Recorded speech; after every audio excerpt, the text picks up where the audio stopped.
சகிக்க முடியாது. நடுவில் நின்று தடுத்து மகாரதர்கள் அனைவரையும் தோல்வியடைய செய்துவிட்டு அர்ஜுனன் ஜெயத்ரதனை தாக்கினான். யுத்தம் வெகுநேரம் நடந்தது. இருபுறத்திலும் சூரியனை அடிக்கடி பார்க்கலாயினர்.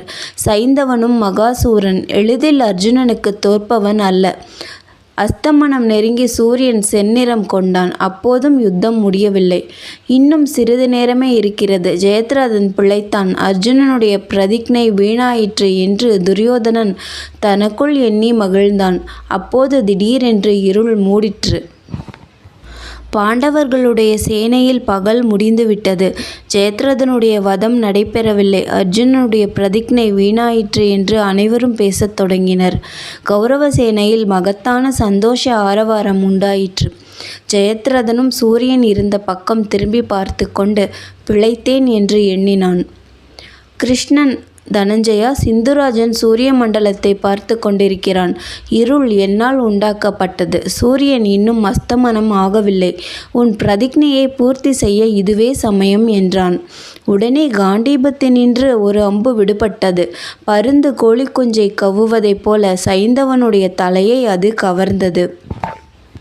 அதே சமயம் கிருஷ்ணன் ஜெயத்ரதனுடைய தலை கீழே விழலாகாது. அதை அந்தரத்திலேயே அம்புகளால் தூக்கி செலுத்தி தந்தை விருத்தச்சத்திரனுடைய மடியில் விழச்செய் என்று ஞாபகமூட்டினான்.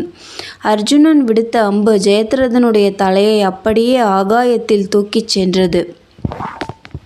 விருத்தச்சத்திரராஜன் தன் ஆசிரமத்தில் மாலை உபாசனையில் இருந்தான். கருத்த தலைமயிரும் காதில் தங்க குண்டலங்களும் கொண்ட ஜெயத்ரதனுடைய தலை தியானத்தில் ஆழ்ந்திருந்த தந்தையின் மடியில் விழுந்தது. ஜபத்தை முடித்து அவன் கண் திறந்து எழுந்ததும் அந்த தலையானது உருண்டு தரையில் விழுந்தது.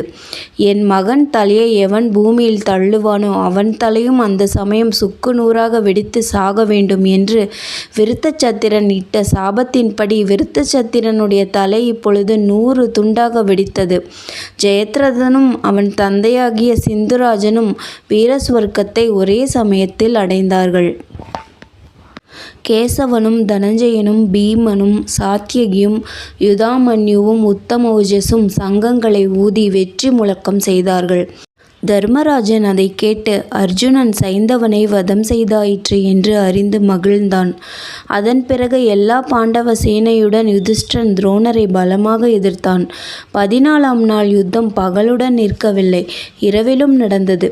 யுத்தத்தின் வேகம் அதிகரிக்க அதிகரிக்க முதலில் காப்பாற்றி வந்த மரபுகள் ஒவ்வொன்றாக அழிந்து போயின. நன்றி. மீண்டும் அடுத்த அத்தியாயத்தில் சந்திப்போம்.